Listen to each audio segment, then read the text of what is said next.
The following talk was given at Mile High Church in Lakewood, Colorado. Please visit our website at milehighchurch.org. I'm so excited also to get to be part of our Back to Basics series today.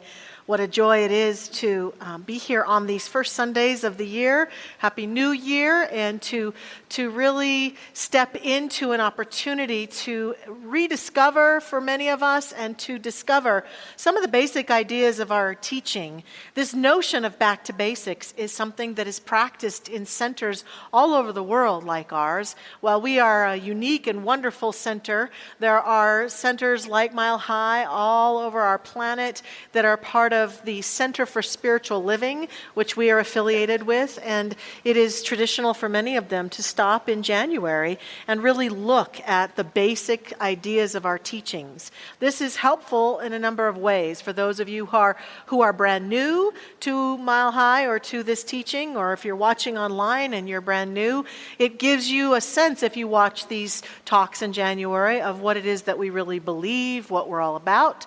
And that's helpful. And in fact, if you know people who are interested in discovering more about this teaching, or who you feel are kind of in alignment with this, these talks at the beginning of January, any January, are a great way to introduce them to our community through our YouTube channel or on our website so that they can understand what they're about. Because I don't know about you, but I've discovered there are a lot of people out there who are in resonance with what we teach here, but they may not be showing up because they've rejected the notion of church or organized religion. Dr. Fred Vogt used to say, it's okay, we're not that organized.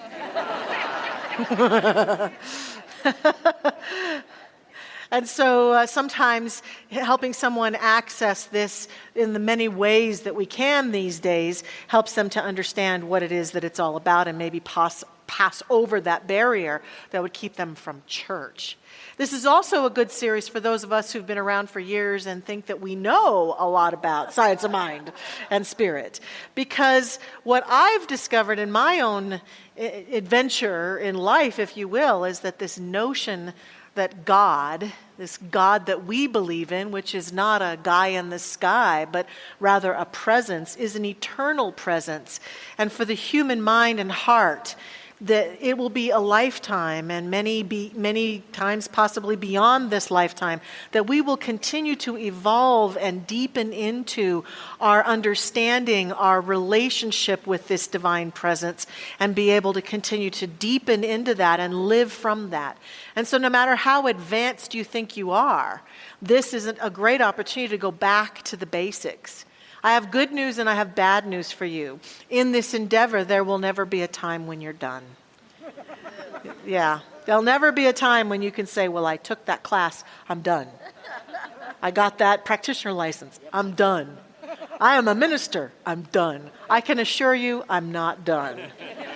I can assure you the growth and the deepening from the human level, the spiritual level, in all levels is continuing to have its way with me, despite anything that I have accomplished in the realm of certificates or degrees or anything. That this realm of life is this eternal exploration, and that we can take joy in that possibility. So we come back to basics every year and bring ourselves to it so that the evolved self can continue to deepen into its experience of the divine. And so thank you for those of you especially who've been around for a long time and know this teaching very well and know the works of Ernest Holmes very well for returning back to basics. And I have an agenda today. I'm grateful that I get to talk about inclusive spirituality, because I personally believe and want to state right here at the beginning that the time of living from and in and acting from separation has to end. It has to end, right?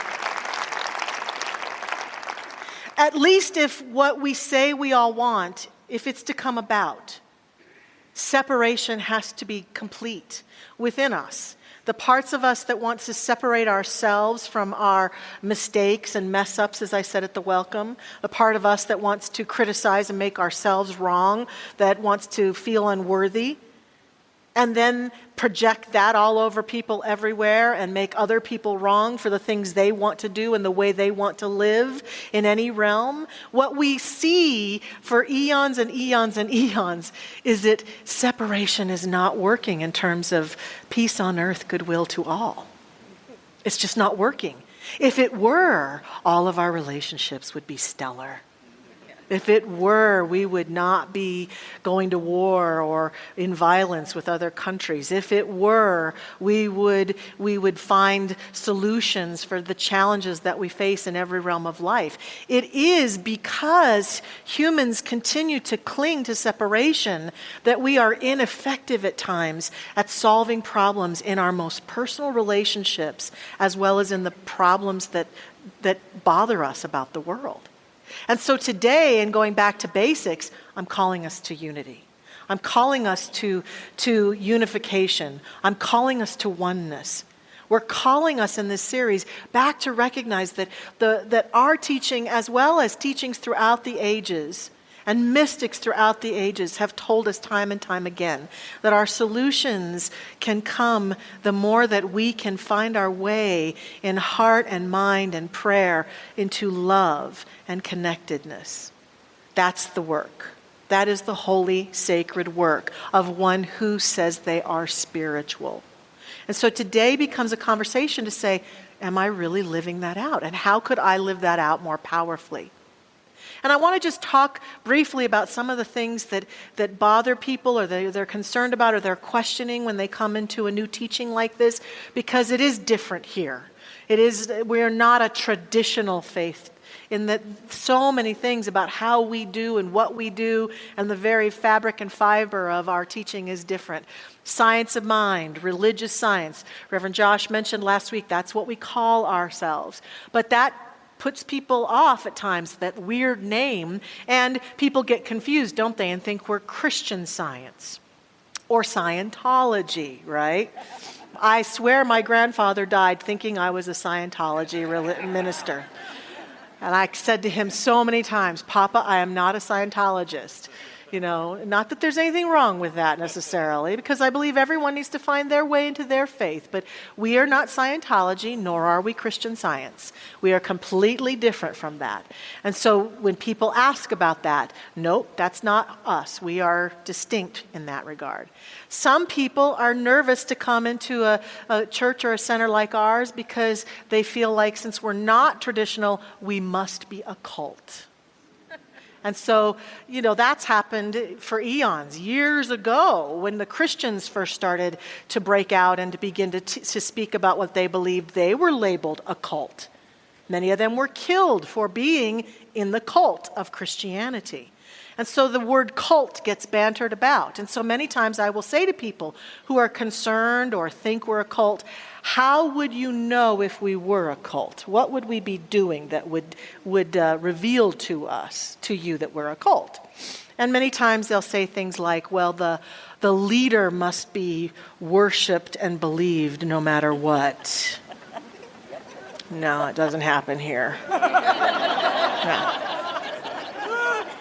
Certainly loved, certainly appreciated, but not to that degree for sure. Nor a cult often requires one to give up all of their possessions to the community or to the leader. A cult will require you to give a certain amount of your worldly money to it and will demand and tell you what your level of giving will be, which we do not do at all. Everyone who comes into Mile High Church is absolutely free to give all that they want or to give nothing and participate in whatever they would like. So we don't fall into that definition of a cult. A cult would keep track of you and notice if you were here, and if you were not here, you would be called back. I would like you to think about, for those of you who come here regularly, have you ever been missing and no one's called you? And you might have wanted us to, But with so many people, it's not that we don't care. It's just that we are not cultish enough to follow you around and make sure that you're showing up here every week. And nor do we tell you that if you aren't here, your life will not work for you, which many cults do. We'll tell you that you've got to be here. And you've got to check your brain at the door. You do not get to question what we say here at all if we were a cult. And I can tell you in classes, that is not what happens at all. Lots of great conversations and questions. And lastly, a lot of times with a cult, there's some leader or some figure to worship. We do not worship anyone. We appreciate the teachings of Jesus. We appreciate the teachings of Buddha. We appreciate Gandhi and King, and we appreciate Mother Teresa, and we appreciate all of the spiritual leaders who have walked this planet. But we don't even worship our own Dr. Ernest Holmes. We quote him, we share his teachings, but I can tell you absolutely, I do not agree with everything that man said. And I'm happy to shout it out to the world, because that is what a teaching that allows its people to think and find their own answers does. And so we are a community. Part of what makes us different is that I think of us like an all-you-can-eat banquet, right? And people come in to the banquet and they take what works for them and what they like, and what they don't, they set aside. And there's nothing here that says you have to take it all or nothing. What we are is a community that is so inclusive and so willing to let people be here that we say, take what works for you. Use what works for you. And if something doesn't work for you, look at that. Be willing to explore that. But if it doesn't work for you, you are not banished. You don't get excommunicated from here.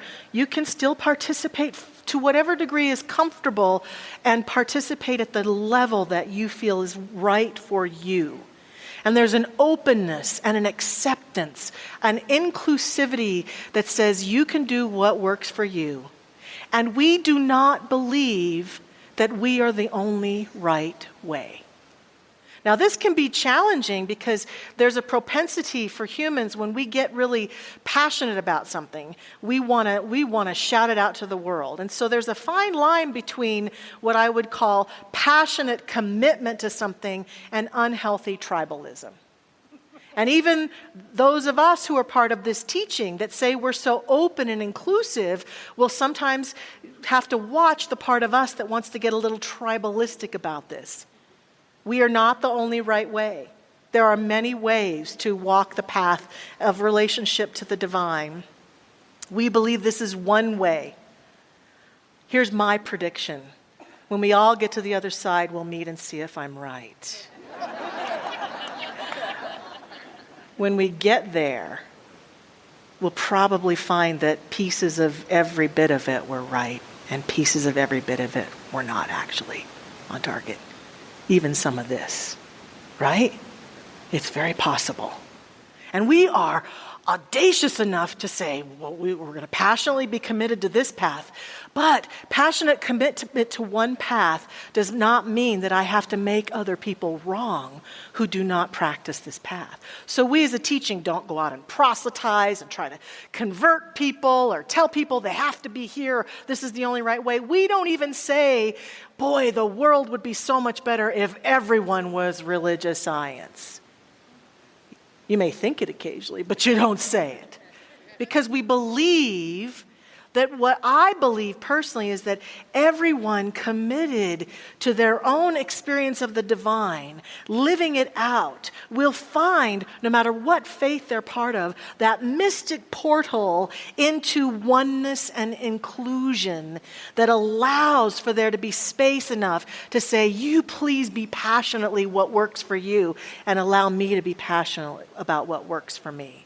That is the nature of inclusivity. It's a challenging thing to practice and to live because we all have wounds of where we've not felt included. When I showed up here in 1979, I had big wounds of not feeling included.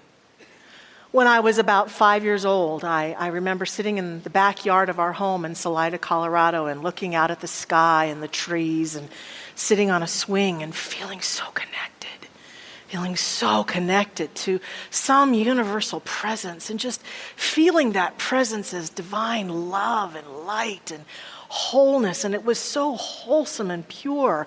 And our family was not church-going, but I had a little friend who went to a Christian church in Salida, and I was curious about it, so I asked if I could go, and I went, and I got to go to Sunday school and go to services, and I loved it. I loved the community aspect of church and people coming together to worship and pay attention to the universe and the divine, and they told me there, God is love. And that love that God is loved each one of us so much that it made us in its image and likeness. And oh, my little soul resonated with that. And then all of a sudden, they started to tell me, even though God's love, God can't love those people or those people.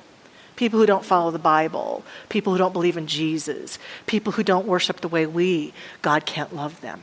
And that was the first spiritual crisis of my life. Because I thought, that doesn't ring true for me. How can God be love, but then create beings and people and that he would banish, or it would banish? It just did not make sense.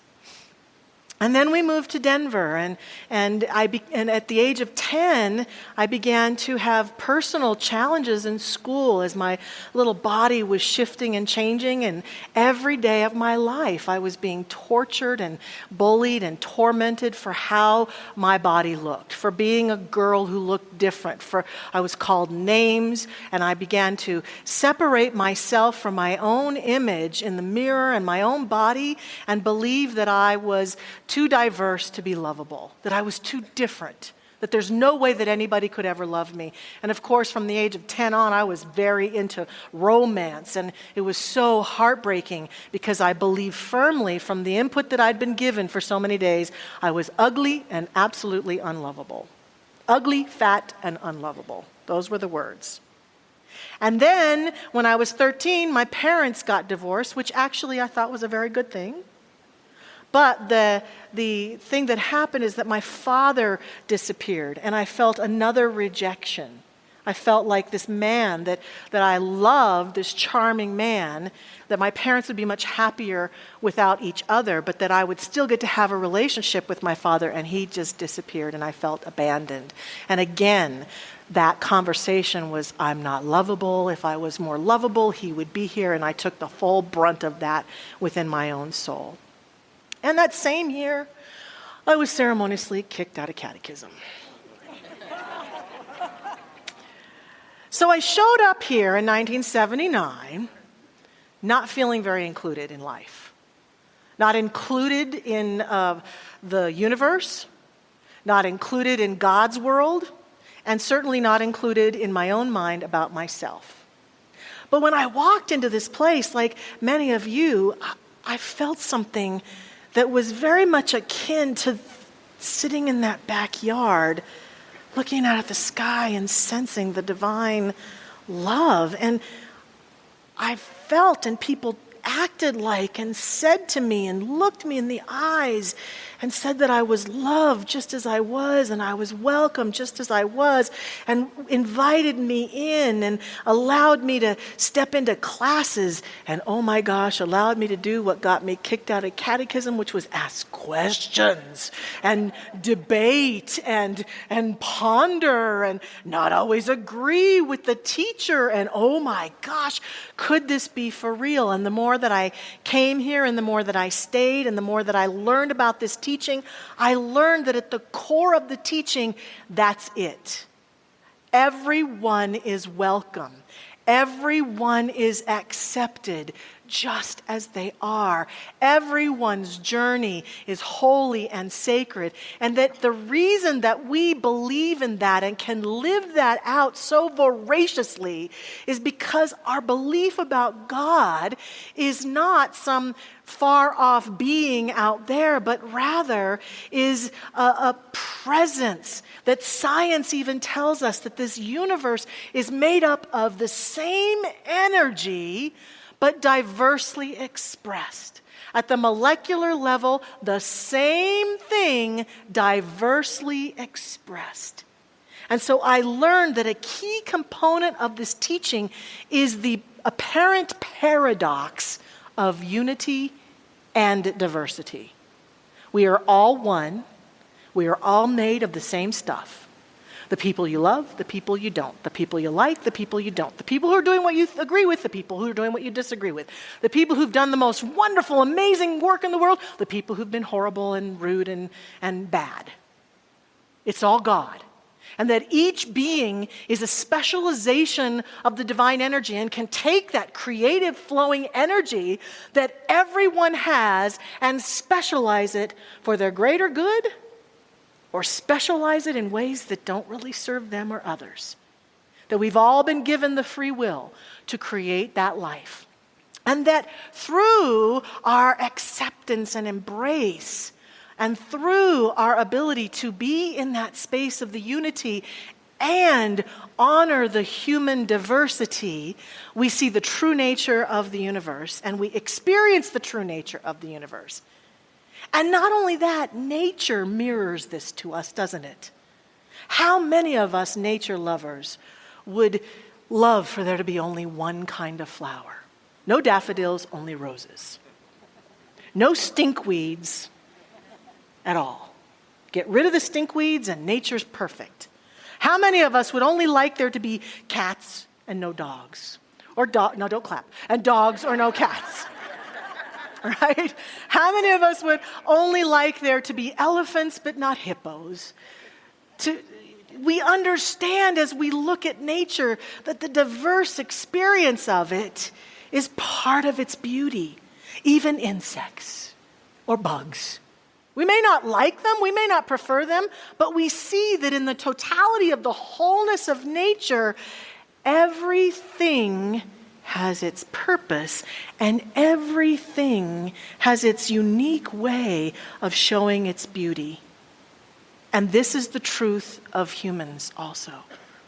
The humans that we're looking at that we don't agree with their lifestyle or the way they're living or the choices they're making on behalf of us or other people, our opportunity exists to say, how could I embrace my unity and my diversity in and with those people?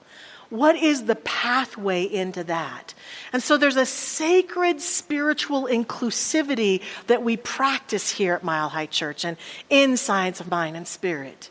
It is the honoring of saying, when I look out at the world and I sense that disturbance in the force, if you will, of my own being, with regards to myself or other people, I use my spiritual practice to feel the expansive nature of that which unites us, of that which loves and embraces all of us unconditionally, including myself. Because I can tell you the genesis of those things that I had in me when I came here are the things that still can hook me in my own personal life. And my practice has to be and has been to make every attempt in the moment when I'm tempted to be rejecting myself, to feel the love in my spiritual practice of God as every molecule in my body, to feel the love of God in my heart as I am tempted to reject myself for something I've said or done, is to feel and take into my prayer the things that I see out in the world and the people that I see out in the world that aren't doing what I think they should be doing, and bring them into my practice so that I can unite myself and my own perceptions of myself and my world back to the truth. That is practicing and practical practice of living out unity. Spiritual unity, spiritual connection, spiritual inclusivity. And we spend way too much time arguing with ourselves about how different we are and what's wrong with them and why they should be different and what they should do differently. And not that those conversations don't have their place, because in a healthy relationship, in a healthy conversation, they can happen. But it is the conversations that happen out of the deep spiritual reverence and respect for the uniqueness of everyone that begin to forward and change and transform things. We will not be able to do that if we're in anger and pisosity and make wrong and judgment, if we're projecting onto other people, here's how I do things, you should do it my way. That kind of energy does not forward any good thing. And so our work as a spiritual group of beings is to be in prayer first, always about the unified field of the divine, even in that which we dislike, to be practicing that. One of my favorite things that Ernest Holmes said is the biggest life is the one that gives the most, loves the most, includes the most, has the greatest understanding and the greatest consciousness of eternal good, and redistributes this good to the largest number of people. He invites us to be big. And then we have a challenge to step into human inclusiveness. If this is what I believe spiritually, how do I practice that in my human relationships? The spiritual inclusiveness has to do with my spiritual practice and taking into prayer and meditation things that disturb me. In my human relationships, we teach and practice here, as many other faiths do, practicing human inclusiveness by listening respectfully to people, by learning to forgive and let go of grievances and let go of that which hangs on to us and what is separating us from other people, by simply learning to be kind to one another. To be kind in our word, to be kind in our mind, to be kind in our actions. Not only to other people, but to ourselves. And so a lot of our work in classes and in terms of messages on Sunday is all about how can I begin to put into practice this very powerful idea of inclusivity. Who am I separating out of my heart or my mind? Who have I put the hand up to? And instead, how can I open my heart? And this is what can change us and can change the landscape in which we live. A few weeks ago, it was actually on December 10th, my 20-year-old son was moving from one apartment to another in Capitol Hill. And my wonderful husband, Ken, and I went to go help him move. And when we got to his apartment that morning, there was a parking spot right in front of the apartment. And Ken wanted to park there, but he kind of got stuck. And so he said to me, Michelle, stand in the parking spot while I drive around the block. And then I'll come back and put the truck there. So I said, okay. So my son had gone inside, and Ken drove off around the block, and I stood there in the parking lot, or the parking spot in front of the street. I could see the Capitals right there, and there's people walking all over the place and going to work. And I heard some screaming, and so I looked over, and a catty corner from me, there was a gentleman there dressed in black, wearing a black backpack, and he was screaming at every person who went past him. Just screaming at them. And I couldn't hear what he was saying, but he was also screaming obscenities. I could hear bad words coming out of his mouth, and he sounded angry. And I got really curious about it, and then I got kind of scared. I'm standing here all alone, and there's a man over there. He's screaming at people, and what do I do if he comes to me? And I started getting scared, and I wanted to just run. I wanted to run inside the apartment and just find Jesse and stay in there till say to Ken, too bad, so sad. You're going to find your own parking spot. But I didn't, because I wanted to not disappoint my husband, and because I stood there and said to myself, now if is this really somebody I need to be afraid of? And I felt, no, I don't think I need to be afraid of him. He doesn't feel like a threat. He hasn't touched anyone. He's just yelling at people.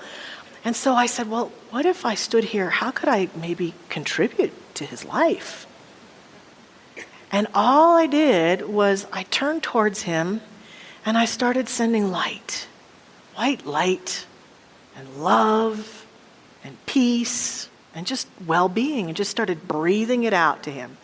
And he was not facing me, but all of a sudden he kind of stopped, and he turned and he looked right at me, and his eyes got really big, and he started screaming, "White devil!"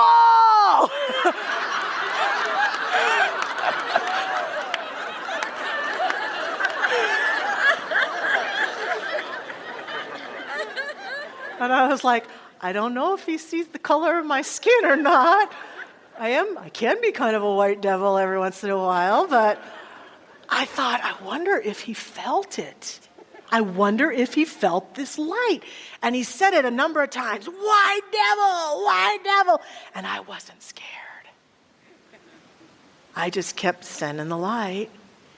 And then he stopped and he took a breath and he walked off. Now, I don't know what happened there, but something in me said that he felt what I was doing at some level, that he was sensitive enough that he could feel it. It's okay if he wanted to reject it, but it showed me the connection. And it showed me that I have a choice. And the rest of that day, I felt connected. Because instead of being afraid and making him wrong and judging him and going into my head about, this guy's downtown, it's so scary down here, blah, blah. Instead of all that, I made a different choice. I don't know if it made a difference for him, but it made a difference for me. It made me feel connected. And every once in a while, when I think of him, I still send that white light. Because it's time, no matter what, for us to be willing to love fiercely and to cease these conversations of separation and to step into our spiritual practice and our spiritual life with a willingness to send love and light and be in conversations of love and light. I'd like to close today with a poem. And we have these cards to give to you if you would like to take one of these with you and read this poem throughout this week as a part of your spiritual practice to anchor into this message in your own way and to put on your altar. And it is a poem that is reportedly inscribed on the wall of Mother Teresa's children's home in Calcutta, and it was attributed to her. However, an article in the New York Times back in 2002 reported that the original version of this poem was actually written by Kent M. Keith, and it's called Love Anyway. He says, people are often unreasonable, illogical, and self-centered. Forgive them anyway. If you are kind, people may accuse you of selfish, ulterior motives. Be kind anyway. If you are successful, you will win some false friends and some true enemies. Succeed anyway. If you are honest and frank, people may cheat you. Be honest and frank anyway. What you spend years building, someone could destroy overnight. Build anyway. If you find serenity and happiness, they may be jealous. Be happy anyway. The good you do today, people will often forget tomorrow. Do good anyway. Give the world the best you have, and it may never be enough. Give the world the best you have anyway. You see, in the final analysis, it's between you and your God. It was never between you and them anyway. Anyway, that's inclusion. Thank you for listening to the Mile High Church podcast. This podcast is made possible by the generous contributions from listeners like you. If you'd like to make a donation, text 720-230-1404 or visit us at milehighchurch.org. Peace out, friends.